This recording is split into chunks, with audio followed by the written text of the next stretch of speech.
Hello, hello students. Hello, good afternoon sir. Good sir दिख रहा है, आफ्टरनून विजिबल सर। है। hello. सर दिख रहा है, विजिबल है आद्रो, स्क्रीन। हाँ जी सर। यस सर, और कितना विजिबल है आप? hello. बच्चे बोलते हैं। हाँ सर, सर आ आप। रही है आवाज आपकी। Hello, हाँ जी सर, बीच में थोड़ी थोड़ी कट रही है आवाज आपकी। hello. इसको निकालना सर ये। क्लियर हाँ है? अब आ रही है सर। हाँ सर। अब आ रही है सर। Hello. बोलिए। Hello. अरे yes sir, good afternoon sir. अरे बेटा। हेलो, सर अब आ रही है आ आवाज? रही है। हाँ सर, आ रही है आवाज शुरू से।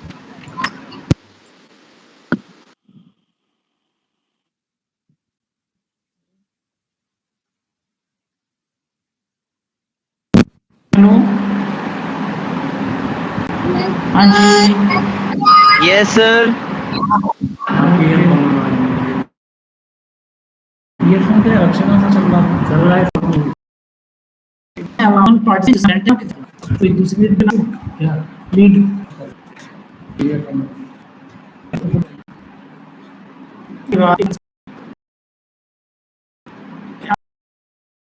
आप लोगों में कैमरे में कितने मोबाइल सर आपकी आवाज।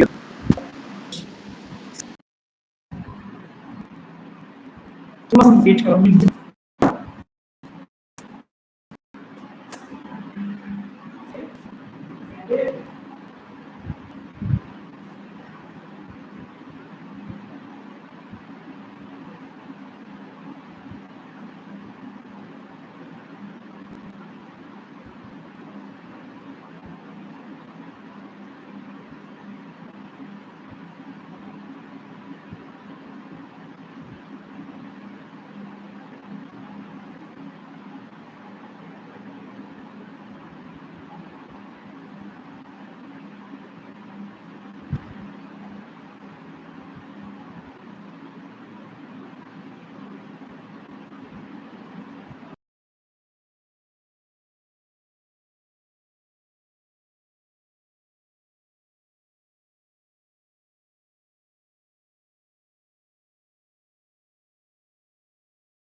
यही तो है ना बोलने में। जब जगह हो जाएगी। Hello yes sir. हेलो, हाँ जी बच्चों, क्या था ये? हेलो, जी हाँ सर, कहिए सर। नहीं बन नहीं बन। Yes sir.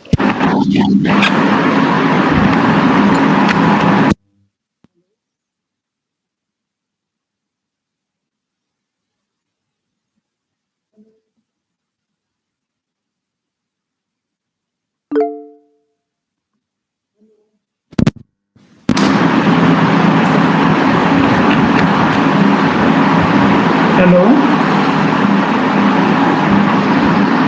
Hello, yes sir. लड़की बोल भी रही है बाहर से। यस कुछ बोलते रहते। एक सेकंड बेटा, बोलते रहना जरा ना। Yes sir. क्या बोले sir? Yes sir. Yes sir.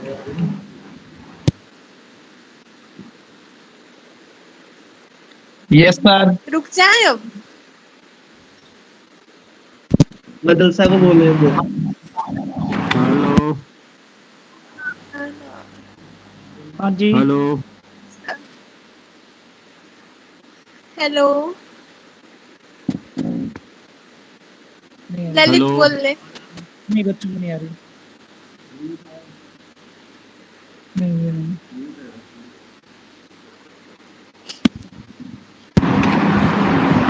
आवाज आएंगे दिक्कत आ रही है।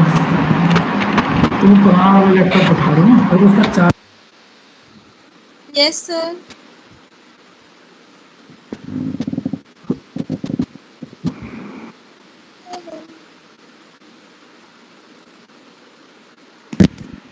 एक्टिव हो रहा है ना।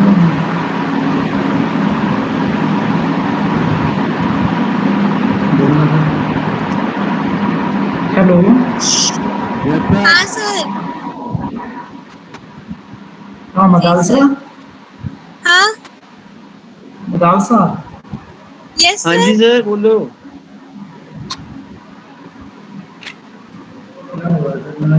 सर क्या करना है? Yes sir. यस सर ही बोलना है ना? हाँ बेटा एक सेकंड बेटा। हाँ ठीक है। Yes sir. Yes sir. Yes sir. वो क्या करना है? यस वही चल सर। रहा है। हो गया? हेलो ध्रुव। बोलते रहो बोलते रहो। Yes sir. हाँ और ध्रुव। बोलो। हाँ जी सर। हाँ जी sir. Yes sir. Yes sir. या तो वो एको आ रही है, लेकिन मतलब विदाउट माइक पढ़ाया जाता है तब कभी बैठता मैंने वो 5 क्लास सरकारी क्लास में किसके पास है? हाँ जी सर। हाँ जी सर। या तो ऐसे ही कर देता। यस या सर। इसमें हमारी आवाज आ रही थी ना सर। हाँ,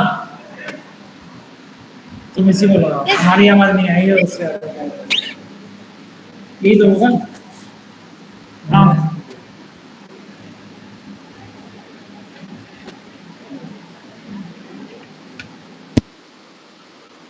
यस सर। हाँ बच्चों, आपको यस सर।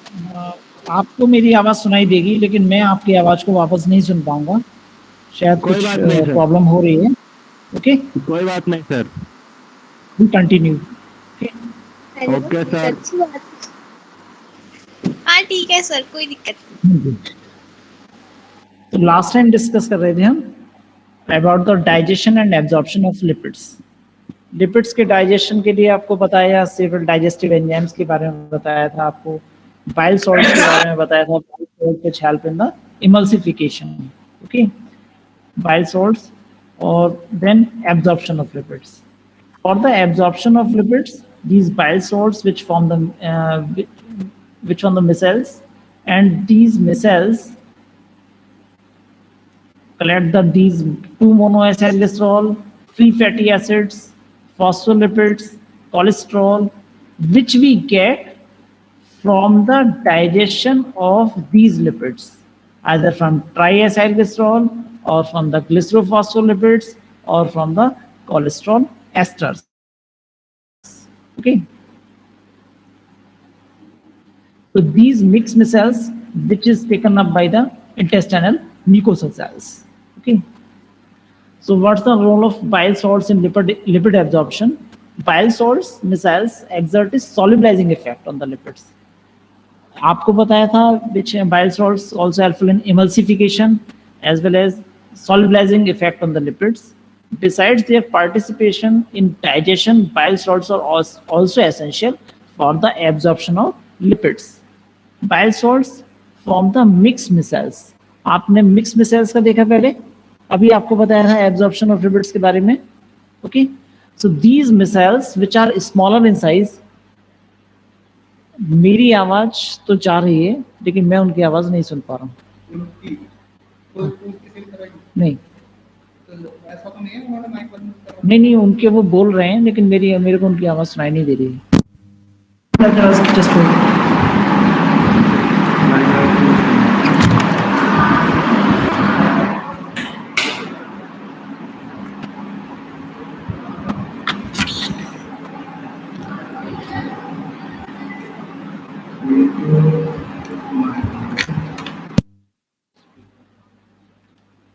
इसमें 3 है कि 2 है?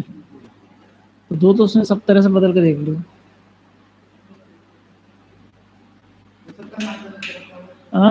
नहीं माइक तो वो बच्चे बोल रहे थे बिना इसके लीड के लगाए तो आवाज आ रही है, वो स्पीकर से आ रही है लेकिन क्या है वो साउंड प्रॉपर्ली नहीं जा रही है इस वजह से. Hello sir.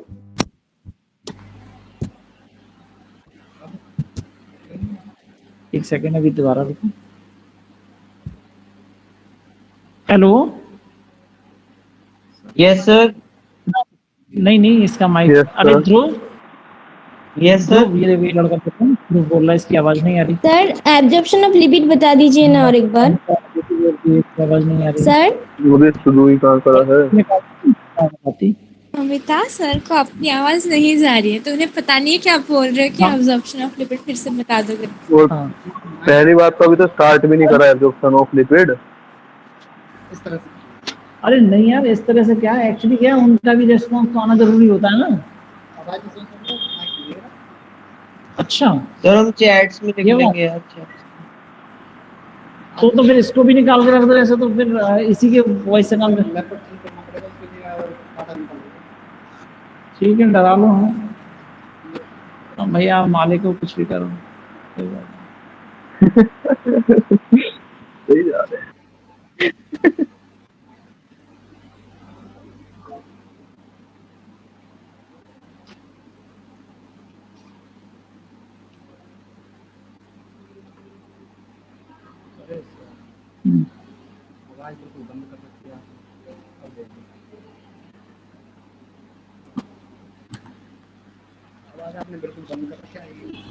हेलो. हाँ ध्रुव. Sir hello sir. हाँ सर एब्जॉर्प्शन ऑफ लिपिड बता दीजिए ना और एक बार. जी absorption of lipid. Absorption of lipids हाँ बता रहे हैं बेटा. अभी ये थोड़ा सा जरा वॉइस का प्रॉब्लम हो रहा था इसी को सॉर्ट आउट करने की कोशिश कर रहे थे. सर वो पिक्चर जो था ना वॉइस का प्रॉब्लम हो रहा था. थोड़ा वॉइस का प्रॉब्लम हो रहा था. वॉइस जा नहीं रहा था इसीलिए थोड़ा सा प्रॉब्लम डिस्टर्ब हो रहा था. हाँ जी. हाँ ओके.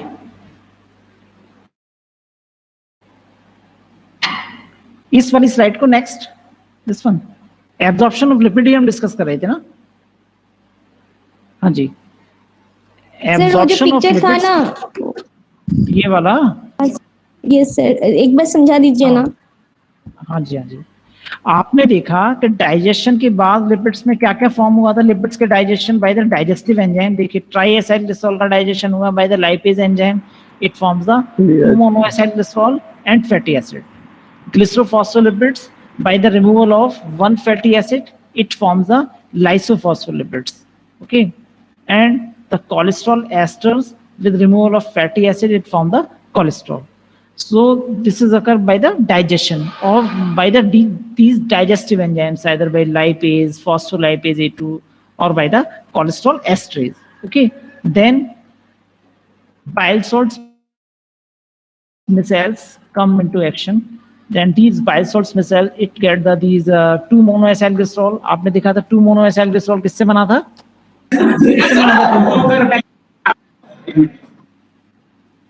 हाँ जी, ट्राइएसाइलग्लिसरॉल के से एक फैटी एसिड रिमूव हो जाता है तो 2-monoacylglycerol बनना था. Okay, then free fatty acids, phospholipids and cholesterol, these all are taken up by these mixed micelles, and these mixed micelles transferred to the intestinal mucosal cells. You can see these lipids, either 2-monoacylglycerol, cholesterol, phospholipids, right, this way. Okay, so this one is the absorption of lipids by the intestinal mucosal cells. And for the absorption of lipids, basically bile salts micelles, there show the action. Bile salts micelles exert a solubilizing effect on the lipids. आपने bile salts का action देखा था, emulsification में भी आपने bile salts का action देखा था. emulsification में क्या हुआ था? हाँ जी, हेलो, हाँ हाँ, बोलिए। सर, तो वो फैट मॉलिक्यूल्स छोटे छोटे ब्रेकडाउन हो जाती छोटे है छोटे उसमें, particles। हाँ बिल्कुल बिल्कुल, तो छोटे छोटे उसमें ब्रेकडाउन हो रहा था. तो besides their participation in digestion, bile salts are also essential for the absorption of lipids. Absorption of lipids में किस तरीके से हेल्प कर रहे थे? By forming the mixed micelles. Okay, mixed micelles देखे ना आपने इस वाली स्लाइड में, these are the mixed micelles. Okay, can we go next? हाँ जी, आगे Yes, चले. sir. Yes, sir. Yes, sir. Okay. These micelles, which are smaller in size than the lipid emulsion droplets, जो emulsion droplets जो बनी थी, उसी size में छोटे हैं. And these micelles have a disc-shaped structure with lipids at the interior and bile salts are at the periphery. आपने देखा हाइड्रोफोबिक और हाइड्रोफिलिक दोनों नेचर आपने देखे हुए थे लिपिड्स की, जब आपको पढ़ाया गया था, जैसे प्लाज्मा मेम्ब्रेन का स्ट्रक्चर जब बताया गया था, वहां पे भी आपने पढ़ा था.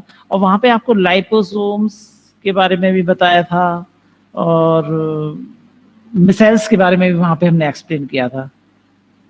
उसको ओपन करके देखिएगा जब आपको सेल पढ़ाया गया था. सेल में हमने आपको मिसेल्स भी बताया था, लाइपोसोम्स भी बताए थे. ओके, उसको पढ़ के देखिएगा. So these micelles have a disc shape structure with lipids like monoacylglycerol, fatty acid, cholesterol, and phospholipids, which are present at the interior, and bile salts, which are at the periphery. So hydrophilic groups of the lipids are oriented to the outside. Hydrophilic group, which will be towards the outside, and the hydrophobic group to the inside. Hydrophilic और hydrophobic आपको तब भी explain किया हुआ था. Hydrophobic हो गया, that is water hating, और hydrophilic, these are the water loving. Yes, sir. Then the mechanism of lipid absorption. आपने मिक्स मिसेल्स के बारे में हमने आपको बताया. These mix micelles also serve as the major vehicle for the transport of lipids from the intestinal lumen to the membrane of the intestinal mucosal cells. वही आपने देखा कि मिक्स मिसेल्स ने क्या काम किया था कि लिपिड्स को ट्रांसपोर्ट किया इंटेस्टाइनल ल्यूमन में, जो आपने इस प्रीवियस स्लाइड में देखा था. दिस वन, मिक्स मिसेल ने क्या काम किया, ये लिपिड्स को ट्रांसपोर्ट कर रहा है इंटेस्टाइनल म्यूकोसल सेल्स में. Okay, clear? हाँ जी, Yes, okay. sir. So the lipid components pass through the unstirred fluid layer and are absorbed through the plasma membrane by diffusion. आपने fluid mosaic model plasma membrane का पढ़ा था, तो fluid mosaic model में आपने देखा कि लिपिड प्लाज्मा मेम्ब्रेन किसकी बनी होती है? लिपिड बाइलेयर की. Okay, so the lipid component pass through the unstirred fluid layer and are absorbed through the plasma membrane by diffusion. वो diffusion के द्वारा ही absorb हो रहे हैं यहाँ पे, ओके, पास हो रहे हैं बेसिकली. सर अनस्टेट Absorption- मतलब क्या होती है? लिपिड में जो अनस्टर्ड का एग्जैक्ट वर्ड देखेंगे, अनस्टर्ड का एग्जैक्ट वर्ड क्या होगा, एक सेकेंड. लिपिड बाइलेयर में इजीली पास हो रहे हैं बेसिकली, और वो अनस्टर्ड मतलब चाहे आप इस अनस्टर्ड का एग्जैक्ट मीन तो नहीं पता. स्मॉलेस्ट देखना। यूनिट जो हाँ क्या, हाँ बोलिए बोलिए, कौन बोल रहा था बताइए. हाँ जी, अरे बोलो बेटा, कौन बोल रहा था अनस्टर्ड के बारे में, बताइए ना.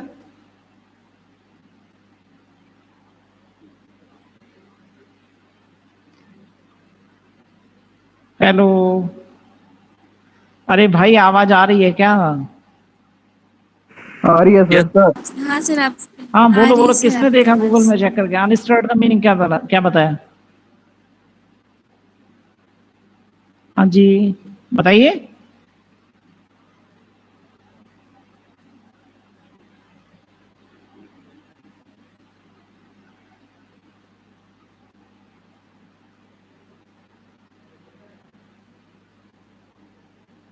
सर नोट मोड अरे लिखा हुआ है गूगल पर. Not note not moved. Moved. अच्छा, Yes, sir. तो बेसिकली क्या है कि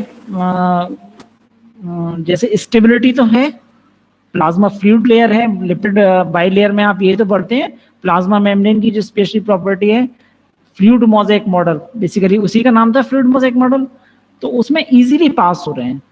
the lipid component pass through the movable fluid layer and are absorbed through the plasma membrane by diffusion.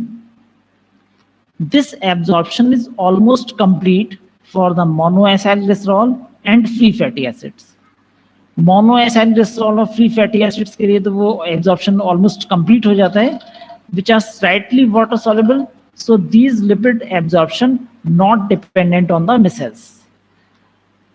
मोनोएसाइलग्लिसरॉल और फ्री फैटी एसिड्स का जो एब्जॉर्प्शन है वो डायरेक्ट भी हो जाता है, क्योंकि these are the water slightly water soluble you can say. But जो लिपिड्स बिल्कुल पूरी तरीके से वाटर इनसॉल्युबल हैं उनका एब्जॉर्प्शन प्रॉपरली नहीं हो पाता. So less than the 40% of the dietary cholesterol is absorb. Dietary cholesterol में कोलेस्ट्रॉल भी था, कोलेस्ट्रॉल एस्टर्स भी प्रेजेंट थे, okay. For instance, less than 40% of the dietary cholesterol is absorbed. The micelle formation is also essential for the absorption of fat-soluble vitamins like vitamin A, D, E and K. आपको जब fat का function बताते हैं, fat की importance क्या है हमारी body में, बताइए.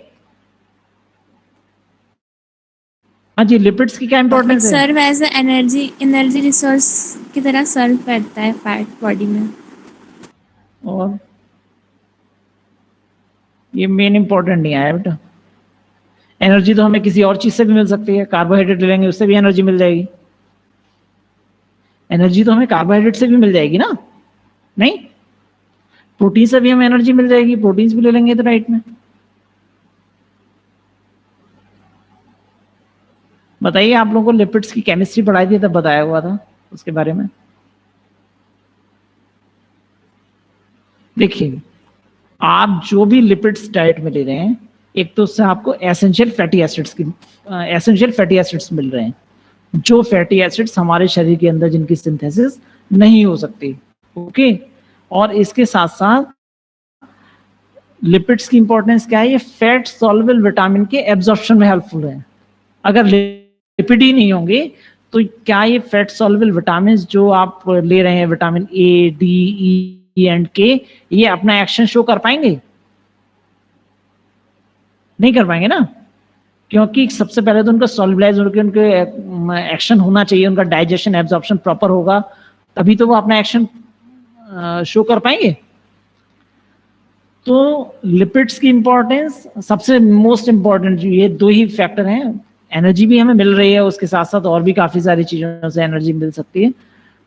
एक तो एसेंशियल फैटी एसिड्स प्रोवाइड कर रहे हैं और फैट सॉल्युबल विटामिन के एब्जॉर्प्शन के लिए यूजफुल है। ओके, तो यहाँ पे आप देखिए इंटेस्टाइनल ल्यूमेन में 2 monoacylglycerol, fatty acids, cholesterol, lysophospholipids, vitamins, these are mixed cells and which is taken up by the intestinal mucosal cells. 2 monoacylglycerol get converted into triglycerides.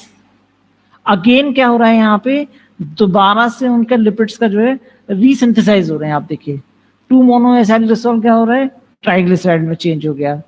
Fatty acid which converted to the fatty acyl CoA. Cholesterol which again esterify and converted into the cholesterol esters, CE for the cholesterol esters.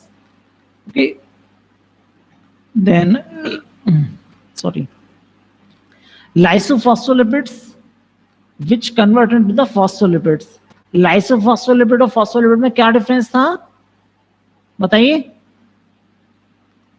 लाइसोफॉस्फोलिपिड्स और phospholipids में क्या difference है? हाँ जी बताइए।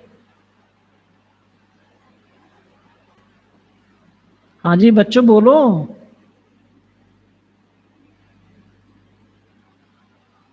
अरे बताइए ना। Hello, किन्हीं चुने तो बच्चे क्लास में प्रेजेंट हैं। 43 यहाँ पे शो हो रहे हैं।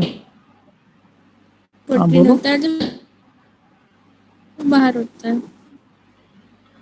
फैटी एसिड्स का डिफरेंस, फैटी एसिड का डिफरेंस है ना लाइसोफॉस्फोलिपिड। ये लाइसो वाला होता है, ये इंटीग्रल फॉस्फोलिपिड। हाँ, एक फैटी एसिड का बेसिकली यहाँ पे डिफरेंस है। अगर आप ऐसे देखें तो मैं आपको स्ट्रक्चर भी दिखाता हूँ। एक सेकंड रुकिए। यहाँ पे देखिए ग्लिसरोफॉस्फोलिपिड converted into the lysophospholipids with the removal of this fatty acid by the enzyme phospholipase A2. यहाँ पे क्या हो, एक फैटी एसिड कम हो गया ना, it forms the lysophospholipids. Okay.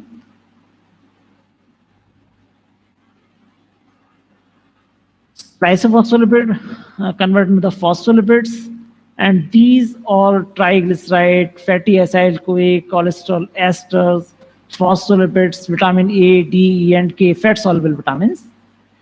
These all are transported by the chylomicron. Chylomicron आपने क्या होता है chylomicron? What is the chylomicron? Vitamin fat soluble vitamins वगैरह के स्टोरेज के लिए काइलोमाइक्रॉन्स कहते हैं, जो लिवर वगैरह। ट्रांसपोर्टेशन एक act as a transport vehicle for the lipids, जो आपको लाइपोप्रोटीन्स में बताया गया था। लाइपोप्रोटीन्स पढ़ाए थे आपको? Lipoprotein, chylomicron, VLDL, LDL and HDL. तो chylomicron which help in transport of dietary lipids, जो लिपिड हम डाइट में ले रहे हैं उसको जो कैरी कर रहा है काइलोमाइक्रोन करेगा। ओके, डाइटरी लिपिड्स को कौन ट्रांसपोर्ट कर रहा है? काइलोमाइक्रोन। तो यहाँ पे लाइपोप्रोटीन्स में अगर आपको स्ट्रक्चर याद हो लाइपोप्रोटीन्स का, तो वहां पे हमने एपोप्रोटीन्स के बारे में भी बात की थी। Apoproteins, so basically apo B48 are present here. So chylomicron which enter here by the lymphatic system, thoracic duct, and it go for the general circulation. Okay, this one is the digestion and absorption of lipids. Okay, तो यहाँ पे जो रीसिंथेसिस हुई है यहाँ lipids की, वो किस तरीके से हुई है आपको एक बार दोबारा से भी ये यहाँ पे बता देते हैं। तो जो फैटी एसिड जो less than 10 number of carbon थे, उनको किसी भी मॉडिफिकेशन की रिक्वायरमेंट नहीं थी। इसके अलावा जो पोर्टर सर्कुलेशन में और these fatty acids are transported to the liver in a bound form to the albumin free fatty acid complex. Albumin free fatty acid complex कहाँ पे पढ़ा था आपने बताइए?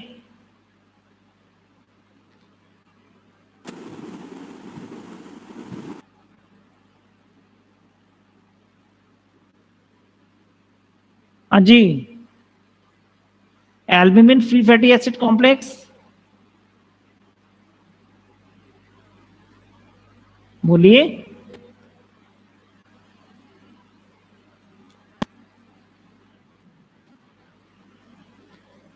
भाई लाइपोप्रोटीन्स में ही आपको चार तो ये अभी बताए थे हमने, chylomicron, VLDL, LDL and HDL. इसके साथ साथ एक fifth one is the albumin free fatty acid complex, ये भी होता है। वो 5 बताए थे आपको, जो ना आप बुक में ओपन करके देखिएगा। ओके, तो शॉर्ट चेन फैटी एसिड्स जो है डायरेक्टली एब्जॉर्ब हो गए, do not undergo any modification, and जो पोर्टल सर्कुलेशन में थे which are also bind with the albumin, while the long chain fatty acids which are activated by thiokinase in the intestinal cells। तो यहाँ पे देखिए जो एसाइल कोए derivative थे, आपने फैटी एसिड और एसाइल कोए पढ़ा हुआ होगा शायद, थोड़ा एसिटाइल कोए तो पढ़ा हुआ है, एसिटाइल कोए तो आया हुआ था ना यहाँ पे, एसिटाइल कोए तो अपने कार्बोहाइड्रेट मेटाबॉलिज्म में भी आया होगा ना। हाँ सर। यहाँ हम बात कर रहे हैं एसाइल कोए की। तो एसाइल कोए derivative which combined with the 2 mono acyl glycerol, MAG is the monoacyl glycerol, it forms the triacyl glycerol। इसके साथ साथ cholesterol which combined with fatty acid it form the cholesterol esters। तो यही आपने ये पीछे वाले जो डायग्राम था इसमें सभी आपने इसी तरीके से देखा, कोलेस्ट्रॉल फैटी एसिड के साथ कंबाइंड होकर कोलेस्ट्रॉल एस्टर्स बना दिए, lysophospholipids which form the phospholipids, okay, like this। Then the secretion of lipids from the intestinal mucosal cells। तो यहां पे आपने देखा लिपिड्स जो हमने डाइट में लिए थे उनका डाइजेशन हुआ, एब्जॉर्प्शन हुआ, और वो दोबारा से क्या हुआ, दोबारा से रीसिंथेसाइज हो गया। यही हुआ ना, आपने डाइट में क्या क्या लिया था लिपिड्स में? हाँ जी, लिपोप्रोटीन्स, स्टेरॉइड्स, ग्लाइकोलिपिड्स। लिपोप्रोटीन भी लिए थे डाइट में।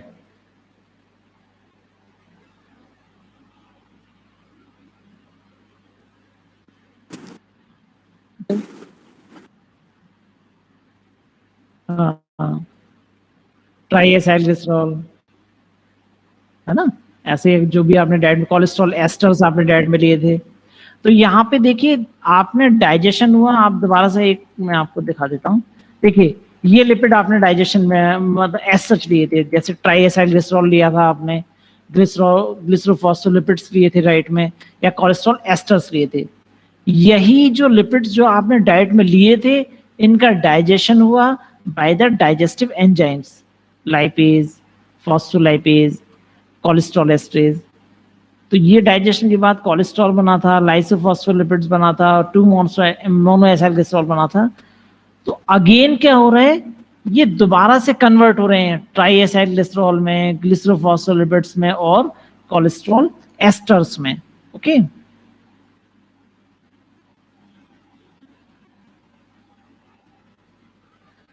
so lipids that are resynthesis हो रही है ना इनकी in the intestinal cells are hydrophobic in nature।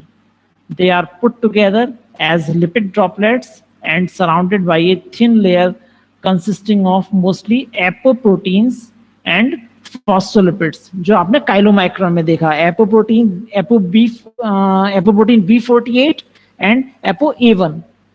So this package of lipids envelop in the layer stabilize the droplets and increase their solubility। So these particles are known as the chylomicron। Chylomicron is a lipoprotein which help in transport of dietary lipids or the exogenous lipids। Okay, chylomicron migrate to the plasma membrane of intestinal mucosal cells। They are released into the lymphatic vessels by the exocytosis। exocytosis पढ़ा था ना, कहाँ पढ़ा था exocytosis? exocytosis sir apocrine cells में exocytosis होता है, वो सेल हाँ, जब बाहर आपको जाती है सिक्रीशन सेल मत बाहर स्किन जाता में पड़ा था। है। Okay, the presence of काइलोमाइक्रॉन।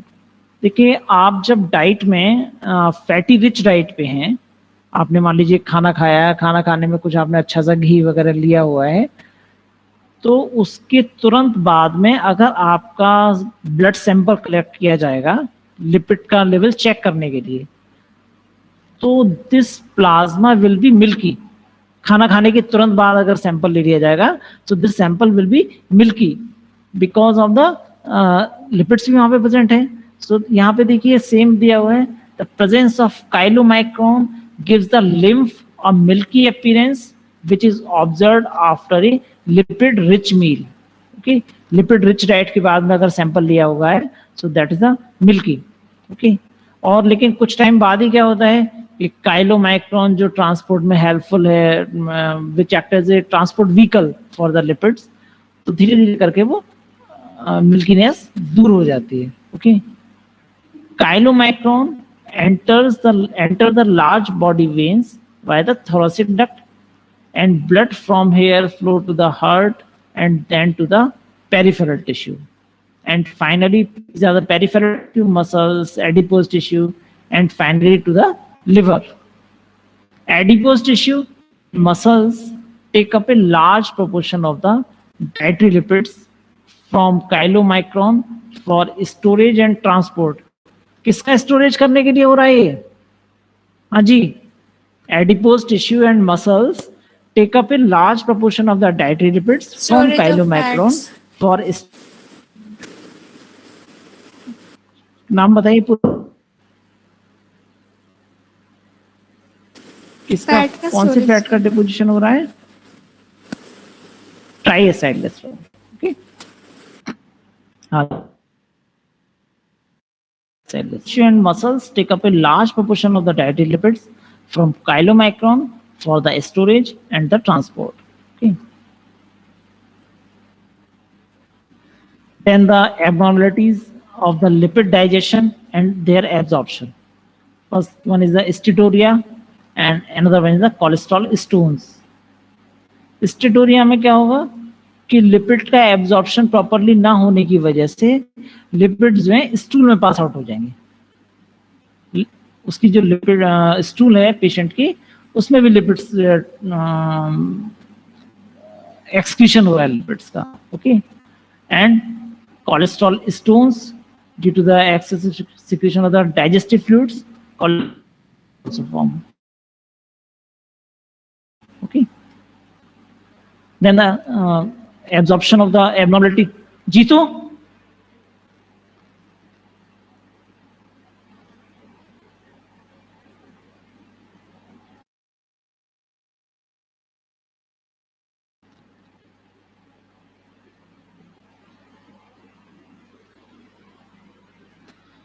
हाँ जी, steatorrhea, that is a condition characterized by the loss of lipids in the feces.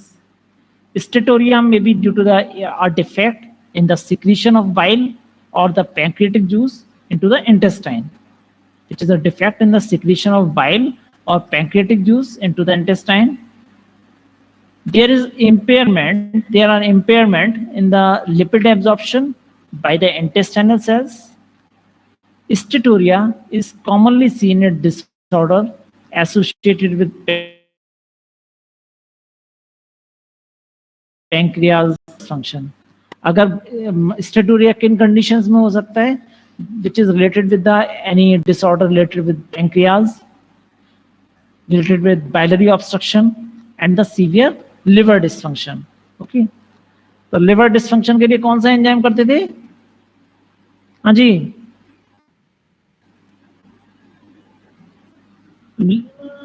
SGPT. Okay, so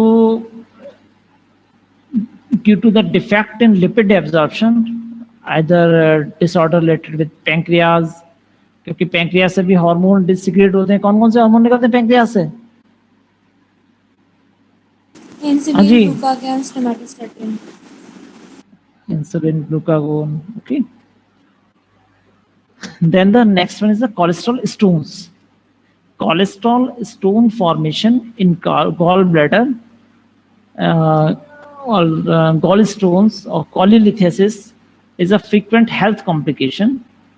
Cholesterol gallstone are formed when the liver secrete bile, which contain the phospholipids, bile acids, etc., supersaturated with respect to cholesterol. The cholesterol gallstones are formed when the liver secrete bile, which is supersaturated with the respect to the cholesterol. Okay, so cholesterol are the hardness of deposit of digestive fluid that can form in your gallbladder. Stones, gallstone, blocking the common bile duct. Stones. Okay. So these such type of stones. This condition is known as the cholelithiasis. Okay. Cholesterol stones, ऐसे stones बन जाते हैं. Then obesity वैसे आपको nutrition में पढ़ाया जाएगा और लिपिड मेटाबॉलिज्म में भी हम लास्ट में थोड़ा सा ओबेसिटी के बारे में बताएंगे. यहाँ पे भी थोड़ा है तो आपको डिस्कस कर लेते हैं. Obesity which is a major problem in many parts of the world as the availability of food is generally abundant and overeating. तो यहाँ पे क्या हो रहा है ओबेसिटी में? Due to the overeating of food. Intake of lipid largely contributes to the obesity. ज्यादा अगर लिपिड जो कंज्यूम कर रहे हैं डाइट में, which leads to the obesity. तो in recent years pharmacological intervention to prevent fat digestion, absorption, and thus obesity are in use. Two approaches are given to treat obesity. Pancreatic lipase degrades dietary cholesterol to fatty acid and glycerol, which are absorbed. So orlistat is a non-hydrolyzable analog of triacylglycerol, which is a powerful inhibitor of the pancreatic lipase. Pancreatic lipase देखा था आपने, which is also a powerful inhibitor of the pancreatic lipase. Hence, it prevents the fat digestion and their absorption. तो यहाँ पे क्या हुआ, हमने क्या दिया हुआ है? Orlistat is given to the patient, which is an analog of triacylglycerol. इसके साथ साथ Olestra is also given. Olestra, which is a synthetic lipid produced by the esterification of natural fatty acids with sucrose. आपने ट्राइएसाइलग्लिसरॉल की structure में क्या देखा था? Glycerol है और 3 फैटी एसिड्स हैं. Glycerol is esterified with fatty acids. तो यहाँ पे क्या हो रहा है? Esterification of natural fatty acids with the sucrose. Sucrose is a carbohydrate. So Olestra tastes like a natural lipids. However, it cannot be hydrolyzed and therefore get excreted. Okay. इसके साथ साथ लेप्टिन जो है, leptin which also change the eating habits of the person. Leptin अगर किसी patient में मतलब कम secrete हो रहा है, ज्यादा सिक्रेट हो रहा है, तो उसकी वजह से लेप्टिन की वजह से भी कॉम्प्लिकेशन होते हैं कि पेशेंट में ओबेसिटी हो जाती है अगर लेप्टिन का सिक्रेशन कम हो रहा है. तो ओबेसिटी के लिए ये तो कुछ ड्रग्स भी यूज कर लेते हैं, ऑर्लिस्टेट, ओलेस्ट्रा. इसके साथ साथ कुछ आपने देखा हो कि लिपोसक्शन कॉन्सेप्ट. लिपोसक्शन क्या होता है आपने देखा हो, कुछ एक वो फिल्म स्टार थी, किसका बेटा था, कौन सा सिंगर था वो, कौन सा सिंगर था जो काफी फैटी था, जिसने ऑपरेशन कराया था? बप्पी लहरी?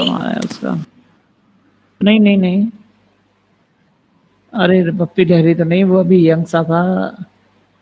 अरे उसका नाम क्यों नहीं याद आ रहा?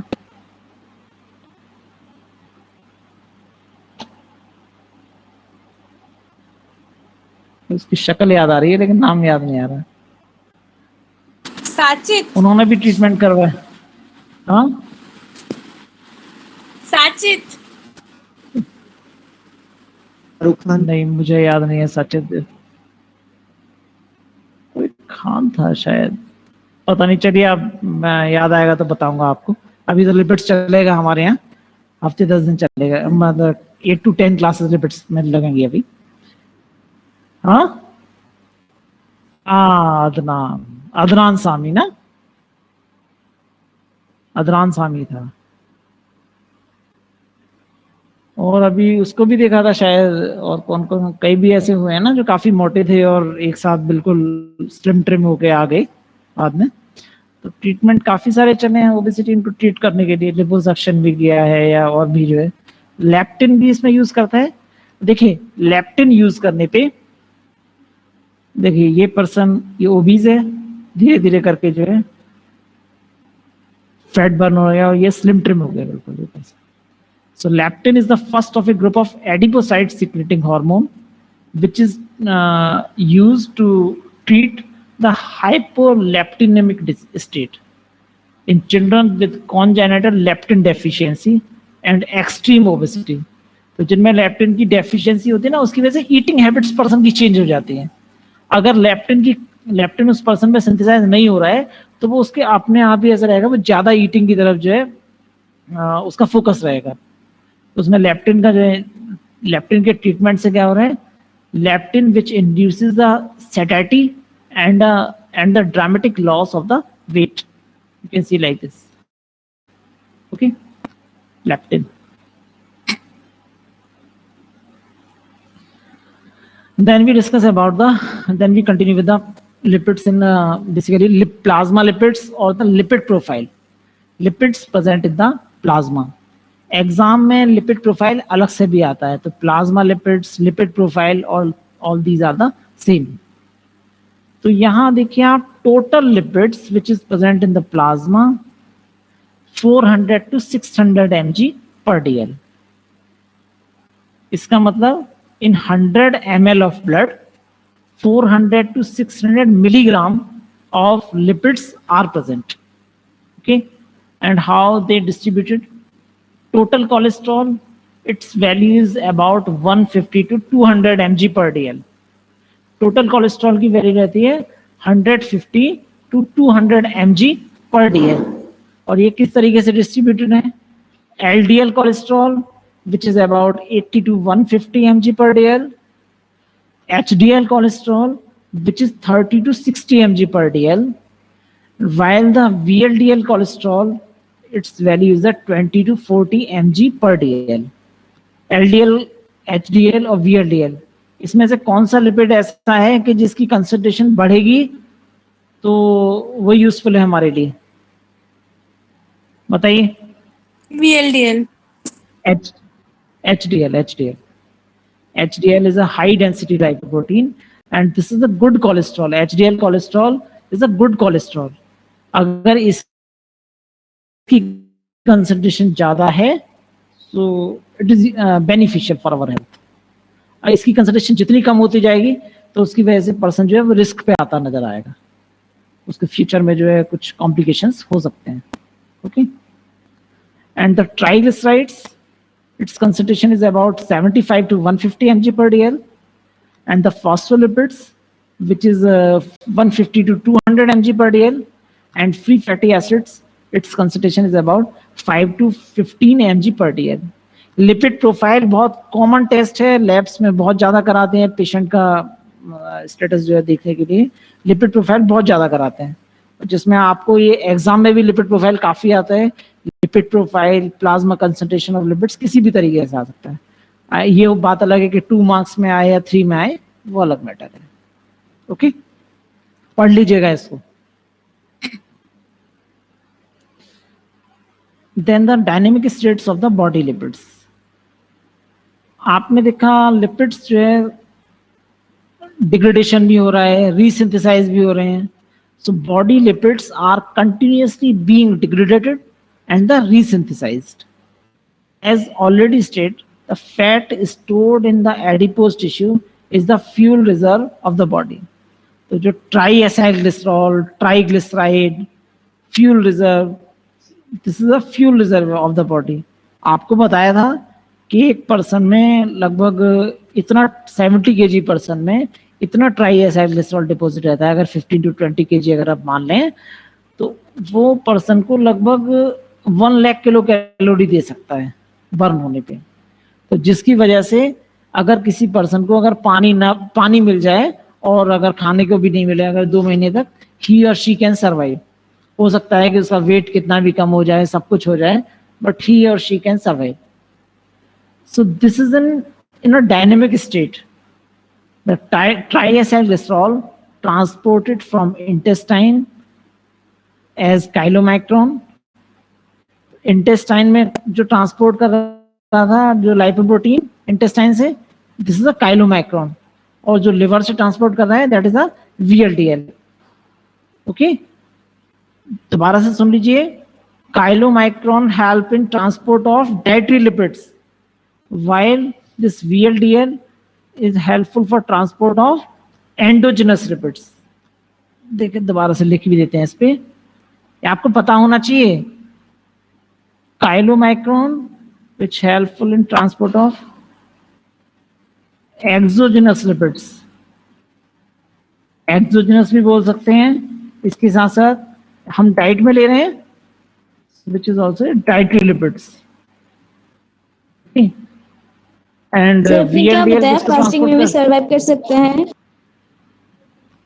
ये आपको बताया था जब हमने ट्राइएसाइल ग्लिसरॉल के बारे में बताया था। ये ट्राइएसाइल ग्लिसरॉल हमारे शरीर में डिपॉजिट रहता है एडिपोज टिश्यू में, एडिपोज टिश्यू में डिपॉजिट रहता है। तो इन्हें 70 kg पर्सन, अगर एक 70 kg पर्सन का एक अप्रोक्स आइडिया लें तो उसमें लगभग 15 kg जो है ट्राइएसाइल शायद डिपॉजिट रह सकता है, इसके कुछ आसपास 12 हो, 15 हो, 18 हो। Okay, so this triacyl glycerol 1 gram lipid से हमें कितनी एनर्जी मिलती है? हाँ जी, 1 gram of lipid provide how much energy? 9 cal per gram. 9 kilo calorie पर ग्राम। तो मैं आपको ये बता रहा हूँ कि जितना स्टोर्ड ट्राइएसाइल ग्लिसरॉल है एक पर्सन में, तो वो लगभग एक पर्सन को 1 lakh kilo calorie energy provide कर सकता है। ऐसे देखिए 1 लाख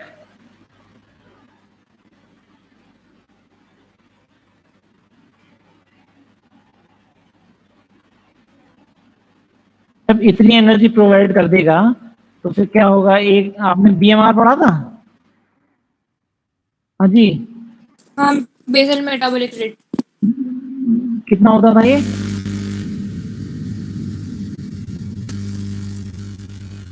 याद है? हाँ, बॉडी मेटाबॉलिक रेट था, body metabolic rate. Basal metabolic rate ही था बेटा।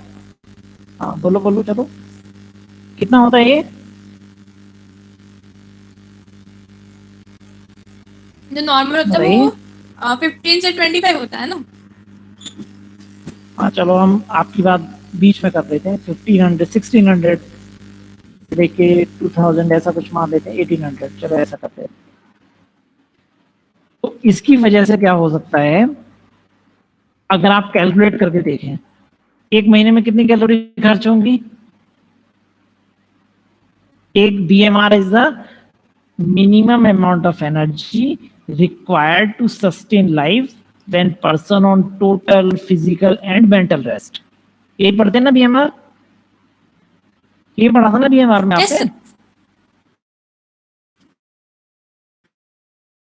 हाँ पढ़ा था। ओके, तो इस BMR को आप देखिए कि हमारे अंदर जो लिपिड स्टोर है, जो फैट स्टोर है, उससे हमें मिल रही है 1 लाख किलो कैलोरी एनर्जी। और BMR अगर एक पर्सन का, जब पर्सन बिल्कुल बीमार होगा ना तभी तो इस कंडीशन में आएगा। तो जो बीमार है उसमें लगभग BMR पे अगर वो सस्टेन कर रहा है, उतने पे मेंटेन रखे हुए अपने आप को, तो पर डे अगर इतनी कैलोरी खर्च हो तो ही और she can survive for approx 2 month. 2 महीने तक तो लिपिड ही काम चला देंगे उसका। जो अगर कोई पर्सन बीमार है और उसको कुछ भी नहीं खा रहा है, सिर्फ जो है अगर उसे पानी भी मिलता रहे, तो ही और she can survive because of the reserve lipid, reserve fuel in our body, जो ट्राइएसाइल ग्लिसरॉल स्टोर था उसकी वजह से। ओके, ओके स्टूडेंट, Yes, हाँ जी sir. बेटा चलें आगे। ठीक है। Besides, they are also utilized by the muscles, liver, heart, etc. as per the need of the body. जैसी जरूरत है उसके अकॉर्डिंग वो यूज भी हो रहे हैं। ठीक, तो ये आप देखिए, लिवर में तो लिवर से जो ट्रांसपोर्ट कर रहा है लाइपोप्रोटीन लिपिड्स को वो है VLDL, और जो स्मॉल इंटेस्टाइन से जो ट्रांसपोर्ट कर रहा है दैट इज अ काइलोमाइक्रोन। तो काइलोमाइक्रोन से भी लिपिड कहाँ जा रहे हैं? एडिपोज टिश्यू में। This one is the adipose tissue में क्या हो रहा है? स्टोर्ड ट्राइएसाइक्लिसरॉल। तो चाहे वो लिवर से आ रहे हैं, चाहे जो है स्मॉल इंटेस्टाइन में जो भी हम डाइटरी लिपिड्स हैं उनसे आ रहे हैं। Okay, so which convert into the triacylglycerol से जो है by the lipase enzyme action it generate the fatty acids. Okay, triacylglycerol and fatty acids which are utilized also by the muscles, liver, heart, etc. for the energy purpose. Okay. Okay. Then the mobilization of fat from adipose tissue. अब जैसा आपको बताया कि ये वैसे तो adipose tissue में fat stored है, लेकिन जैसी जरूरत पड़ रही है फॉर द एनर्जी पर्पस ये वहां पे यूज भी हो रहे हैं for energy purpose. Energy purpose के लिए किस तरीके से यूज हो रहे हैं? तो triacylglycerol which is a reserve fat which can be broken down, which break down हो रहा है उसका by the lipase enzyme which convert to the glycerol and free fatty acids. By the lipolysis it convert to the glycerol and free fatty acid. आपको बताया गया था, ध्यान से सुन लीजिएगा इस बात को, जो भी लिपिड हम डाइट में ले रहे हैं उसमें लगभग 80 to 90% जो है ट्राइएसाइक्लिसरॉल प्रेजेंट होता है, जो भी हम लिपिड डाइट में ले रहे हैं। ओके, तो ट्राइएसाइक्लिसरॉल वो अगेन जो है रीसिंथेसाइज होके, जैसे जो एडिपोज टिश्यू में रीसिंथेसाइज होके क्या बन गया था? ट्राइएसाइक्लिसरॉल बन गया था। तो triacylglycerol convert to the glycerol and free fatty acids. So triacylglycerol is the stored fat in the adipose tissue. The enzyme hormone sensitive triacylglycerol lipase. Lipase enzyme will break down this triacylglycerol, which removes the fatty acids either from carbon number 1, carbon number 2, and carbon number 3. The other two fatty acids are cleaved by the additional lipases which are specific for the diacylglycerol and monoacylglycerol. So the complete degradation of triacylglycerol to glycerol and free fatty acids is known as the lipolysis. Okay.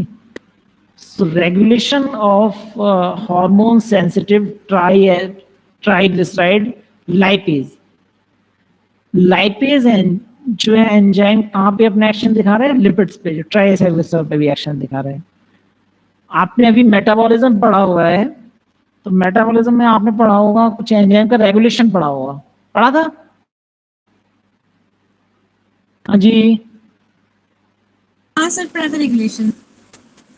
Regulation पढ़ा था कुछ pathways का, और उन pathways के regulation में हमने वहां पे भी आपको जब एंजाइम्स पढ़ाए थे तब भी बताया था कि कुछ एंजाइम का रेगुलेशन इस तरीके से रहता है कि कोई फॉस्फेट ग्रुप उसके साथ में जुड़ गया, ऐड हो गया, तो वो एंजाइम एक्टिव हो गया, और फॉस्फेट ग्रुप अगर अलग हो गया तो वो इनएक्टिव हो गया। लाइक कि फॉस्फेट ग्रुप का जुड़ना या फॉस्फेट ग्रुप का और सल्फर अलग हो जाना, वो किसी भी एंजाइम को एक्टिव या इनएक्टिव कंडीशन में रख रहा है। तो यहाँ पे भी क्या हो रहा है?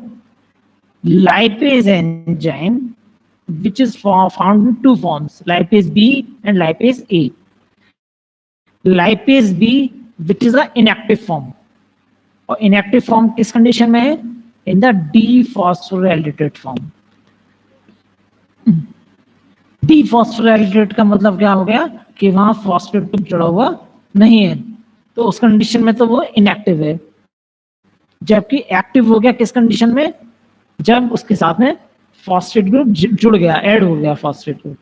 for the addition of this phosphate group, which is dependent on the cyclic AMP dependent protein kinases. Kinase आपने कहाँ पढ़ा था? Kinase enzyme? जी, kinase सर वो फॉस्फोग्लूकोकाइनेज पढ़ा था, वो ग्लाइकोलिसिस में पढ़ा था। ग्लाइकोलाइसिस में पढ़ा था आपको। ग्लाइकोलाइसिस का जो फर्स्ट एंजाइम है जो कन्वर्ट करता है ग्लूकोज को ग्लूकोज 6 फॉस्फेट में, एक्सोकाइनेज, ग्लूकोकाइनेज, ओके, या ग्लूकोकाइनेज है। तो या ग्लूकोकाइनेज है। तो ग्लूकोज से कन्वर्ट किसमें हो जाता है? ग्लूकोज 6 फॉस्फेट में, ओके। तो lipase enzyme which is dependent on the cyclic AMP dependent protein kinases, okay. So regulation of hormone sensitive triglyceride lipase by the cyclic AMP protein kinases, and for this several hormones such as epinephrine, norepinephrine, glucagon, thyroxine, adrenocorticoid hormones which increase the activity of adenylate cyclase and thus increase the lipolysis. Cyclic AMP और adenylyl साइक्लेज, आपको cyclic AMP तो अभी previous slide में आया था, so both things are the same. On the other hand, यहाँ पे आप ध्यान रखिएगा, insulin is one and only hormone which decrease the blood sugar level, while all the other hormones like epinephrine, norepinephrine, glucagon, this one thyroxine, ACTH, which increase the blood sugar level, okay. So these enhance the activity of adenylate cyclase and thus increase the lipolysis. अगर lipolysis होगी तो क्या होगा? Lipid का breakdown होगा तो क्या होगा? एटीपी निकलेगी, 9 किलो कैलोरी पर एनर्जी सप्लाई होगी। एटीपी आएंगे, चाहे आप बहुत सारे कॉजेज में ऐसा भी मान के चलिए, ग्लूकोज एनर्जी पर्पस के लिए यूज नहीं हो रहा है, ऐसे मान के चलिए, ठीक है। और भी अलग चीजें हैं काफी समझाने के लिए इसमें, ओके। तो उसकी वजह से क्या होगा? ब्लड शुगर लेवल बढ़ जाएगा। जबकि इंसुलिन की वजह से क्या हो गया? इंसुलिन क्या काम कर रहा है? Which decrease the cyclic AMP level, so thereby which inactivates the lipase enzyme, okay. Caffeine which promotes the lipolysis by increasing cyclic AMP through its STRF activity. So, which also involved in the lipolysis. Okay. ये आपका diagram आपकी use करना है, कुछ जो कुछ भी बताया है लाइपेज बी और इनएक्टिव फॉर्म, वो उसको दूसरे तरीके से हुआ है। यहाँ पे आप देखिए, ATP converted into the side enzyme adenylate cyclase, and these epinephrine, norepinephrine, thyroxine, glucocorticoids, these all hormones increase the activity of adenylate cyclase, while this insulin, niacin, and PGE is the prostaglandins, PGE, which inhibit activity of adenylate cyclase. Okay, so cyclic AMP, which convert into the 5-AMP, so by the enzyme phosphodiesterase. तो यहाँ पे आप देखिए phospholipase B and phospholipase A, active और inactive form. तो जब phospholipase active form में present है तो क्या कर रहा है? ट्राईएसाइल ग्लिसरॉल को डाईएसाइल ग्लिसरॉल, मोनोएसाइल ग्लिसरॉल और ग्लिसरॉल में convert with the removal of fatty acid. So this one is control of lipolysis in adipose tissue through the cyclic AMP. Okay. Okay, student. Yes sir. हाँ जी, चलें आगे. Yes sir. हाँ sir. Then अब एक तो आ गया कि यहाँ पे ट्राईएसाइल ग्लिसरॉल के बाद में क्या जनरेट हुआ? ग्लिसरॉल बना है और फैटी एसिड फॉर्मेशन हुआ है. ओके, तो यहाँ पे what's the fate of glycerol? Glycerol आपने टीसीए साइकिल सॉरी ग्लाइकोलाइसिस पढ़ा था, तो वहां कहाँ आया था ग्लिसरॉल बताइए। स्लाइड में आपके सामने है।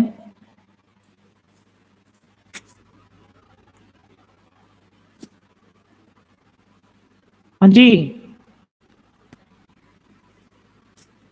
सर डाइहाइड्रोक्सी एसीटोन फॉस्फेट वाली एक रिएक्शन थी जिसमें ढाब बन रहा था और वो पीजीए नीचे वाले जा रहा था, तो एक राइट साइड में कैरो दिख के वो बनाया था, तो उसके बाद में जो दिया नहीं था, लेकिन ग्लाइकोलिसिस होता है उसके आगे, वो जो बन जाता है सबस्ट्रेट। हाँ और जी, हाँ बाकी जी, हाँ जी। एक वो ये बन रहा था, पीजीए बन रहा था, पीजीए फिर अपनी पायरोवेट की तरफ जाता है और ढापू बना देता है टीसीए में। हाँ, तो बेसिकली क्या हो रहा है, by the breakdown of fructose 1,6 bisphosphate by the enzyme fructose 6 बिस एंजाइम क्या क्या जनरेट हो रहा था, glyceraldehyde 3 phosphate and dihydroxy acetone phosphate, यही बना था ना। तो यहाँ पे आप देख सकते हैं glycerol which convert into the glycerol 3 phosphate and which convert into the dihydroxy acetone phosphate which enters into the glycolysis. Okay, or glycerol 3 phosphate can also be used for synthesis of triacyl glycerol, for synthesis of phospholipids. Okay, so the adipose tissue which lacks the enzyme glycerol kinase, hence glycerol produced in lipolysis cannot be phosphorylated here. It is transported to liver where it is activated to glycerol 3 phosphate. The latter may be used for the synthesis of triacylglycerol and for synthesis of phospholipids. और इसके साथ साथ आपको बताया था कि glycerol 3 phosphate may also enter into glycolysis by getting converted to the dihydroxy acetone phosphate. Okay, DHAP.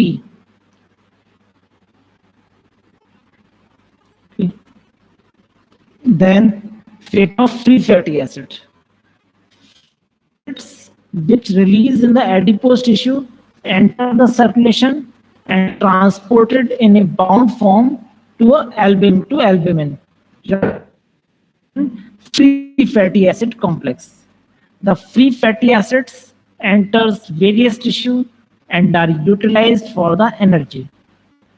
Fatty acid किस pathway के द्वारा एनर्जी प्रोवाइड करते हैं, आपको बताया गया था, बताइए। Beta oxidation pathway. बहुत बढ़िया, बहुत बढ़िया, very good. So fatty acids utilize which fatty acid provide energy is the beta oxidation pathway.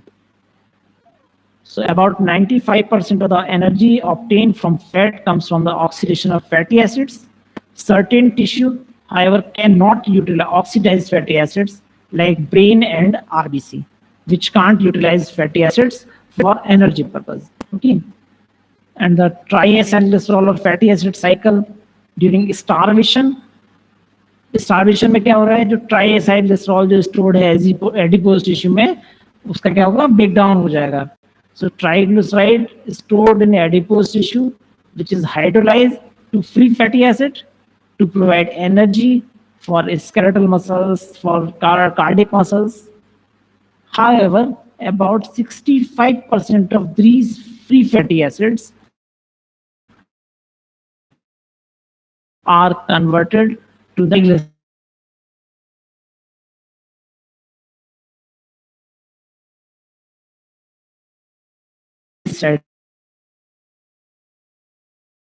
convert to them.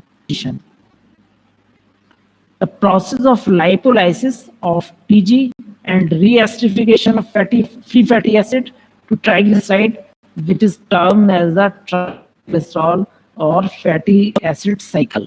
Okay. So finally we come to the fatty oxidation.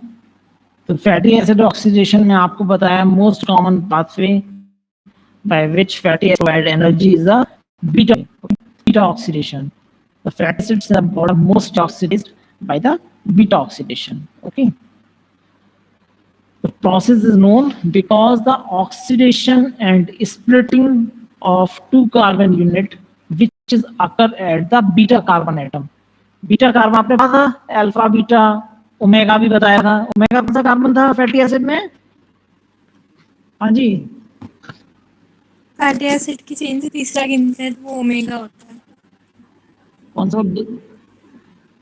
सा मतलब जो उससे सीधे carboxyl group से सबसे जो दूर वाला जो कार्बन है विच इज ओमेगा कार्बन, है ना? हाँ, सबसे दूर वाला डिस्टल एंड वाला that is the omega carbon. Okay, और अल्फा बीटा भी आपको एक्सप्लेन किया हुआ था। So the oxidation of the hydrocarbon chain occurs by a sequential cleavage of two carbon atom as the acetyl CoA. Her beta oxidation pathway में क्या होगा? 2 carbon moiety is removed as the acetyl CoA. The oxidation of the hydrocarbon chain occurs by a sequential cleavage of 2 carbon atom as the acetyl CoA. तो देखिए, in beta oxidation what will happen? आप initially देखिए in this fatty acid 16 carbon are there. तो एक beta oxidation में pathway में क्या हुआ? एक एसिटाइल CoA रिमूव हो गया। और एसिटाइल CoA में आपने पढ़ा था कि क्या फॉर्मूला था एसिटाइल CoA का? हाँ जी, acetyl CoA CH3C double bond coenzyme में ऐसे ही पढ़ा था ना। तो 2 carbon moiety is removed as acetyl CoA। तो 16 फिर 14 फिर 12 10 8 6 4 एक एक करके दो कार्बन यूनिट जो है एज द एसिटाइल CoA अलग होते जा रहे हैं। ओके, सो अगर we see about the palmitic acid which contain the 16 carbon, तो यहाँ पे आप थोड़ा सा ध्यान दे लीजिएगा, अगर बात समझ में आ जाएगी तो क्लास में फिर समझाना, क्लास में बताएंगे। अगर एक फैटी एसिड में 16 कार्बन है और हर बीटा ऑक्सीडेशन पाथवे के द्वारा 2 कार्बन मोइटी उससे रिमूव हो रही है, ओके, तो कितने बीटा ऑक्सीडेशन पाथवे रिक्वायर होंगे? एक 16 कार्बन कंटेनिंग फैटी एसिड को पूरी तरीके से ऑक्सीडाइज होने के लिए। हाँ सर जी, 8 not 8, it will be the 7, क्योंकि लास्ट में तो 2 कार्बन मोइटी तो बचेगी ना, विच इज एसिटाइल CoA। 16 से आपने शुरू हाँ किया, सर 7 हर बार 2 कार्बन मोइटी अलग होती जा रही है as the acetyl CoA। Okay, तो लास्ट वाला जो लास्ट 7 साइकिल के बाद जो बचेगा which will be the acetyl CoA ना। हाँ जी, हाँ सर, हाँ सर, हाँ सर। ठीक है। तो यहाँ पे आपको डिटेल में अभी आएगा पाथवे, जो अब आज तो पॉसिबल नहीं हो पाएगा, अभी क्लास में टाइम भी हो गया। तो 7 बीटा ऑक्सीडेशन पाथवे रिक्वायर होंगे। इन 7 बीटा ऑक्सीडेशन पाथवे में आप देखेंगे हर बीटा ऑक्सीडेशन पाथवे में एक NADH बनेगा और एक FADH2 की सिंथेसिस होगी। और 16 कार्बन कंटेनिंग अगर फैटी एसिड को देखते हैं तो उस समय 8 एसिटाइल CoA मोइटी जो है वो जनरेट होगी। 8 acetyl CoA will generate, okay, 8 acetyl CoA और यहाँ पे 7 NADH और 7 FADH2 will generate by this. Okay. Fatty acids which are oxidized by most of the tissue in the body, however, brain, RBC, and adrenal medulla, which can't utilize fatty acid for energy requirement. Okay. आप क्यों नहीं use कर पाते brain, RBC, क्यों fatty acid को use नहीं कर पाते? क्योंकि आप फैटी एसिड की जो ऑक्सीडेशन की जो लोकेशन देखेंगे, सबसे पहले हम आरबीसी की बात कर लेते हैं। बीटा ऑक्सीडेशन होता है माइटोकॉन्ड्रिया में, एक स्टेप साइटोसोल में है और माइटोकॉन्ड्रिया में भी स्टेप होता है। आरबीसी में माइटोकॉन्ड्रिया क्या क्या प्रेजेंट है? हेलो, हाँ, ऑक्सीजन से भी होता है।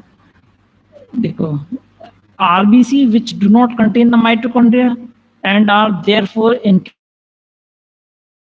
incapable of metabolizing the fatty acid, and the tissue of the CNS which cannot use fatty acid despite containing mitochondria because long chain fatty acid cannot cross the blood brain barrier। इसीलिए brain use नहीं कर पाता, क्योंकि brain में क्या हो रहा है वो because long chain fatty acids which can't cross the blood brain barrier, blood brain barrier को वो क्रॉस नहीं कर पाते।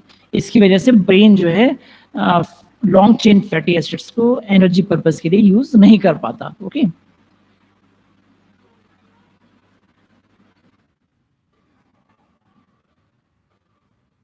and why brain cannot utilize fatty acid? Another reason, ATP generation link to beta oxidation of fatty acid which demand the more oxygen than the glucose, thereby enhancing the risk for neurons to become hypoxic। Hypoxia क्या पढ़ते थे आप? Physiology में पढ़ा होगा ना hypoxia के बारे में। Yes, sir. हाँ जी। Decrease in oxygen Decrease supply in to oxygen. tissue. So enhancing the risk for neurons to become hypoxic। Beta oxidation of fatty acids which generates the superoxide। क्या होते हैं superoxides? हाँ जी, जो मतलब O2 माइनस रहेगा तो super oxide होता है।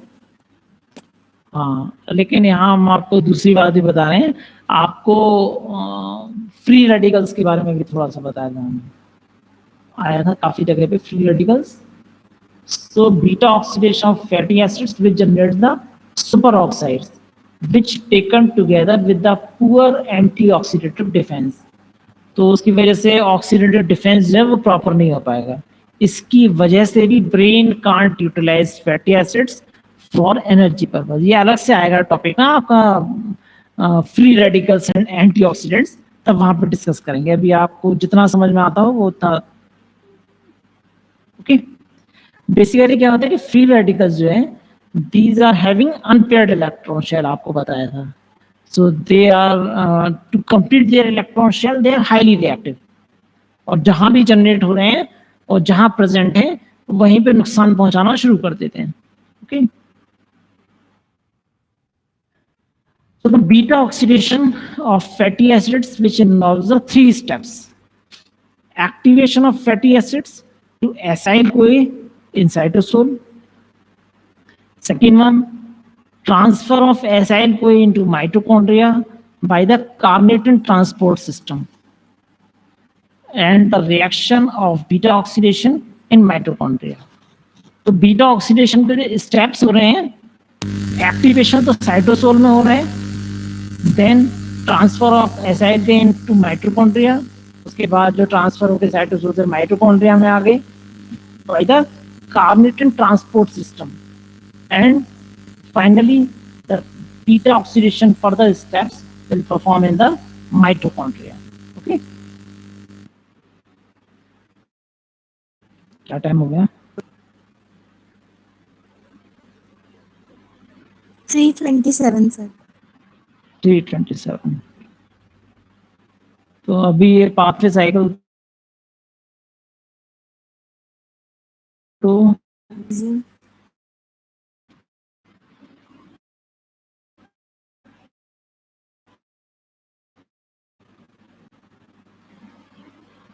केवल 32 सर। 32 स्टूडेंट्स हैं। छोड़ो, मंडे को करवाते हैं फिर, ठीक है बेटा, मंडे को बताएंगे आप। Okay sir, thank you sir. Okay भाई। सर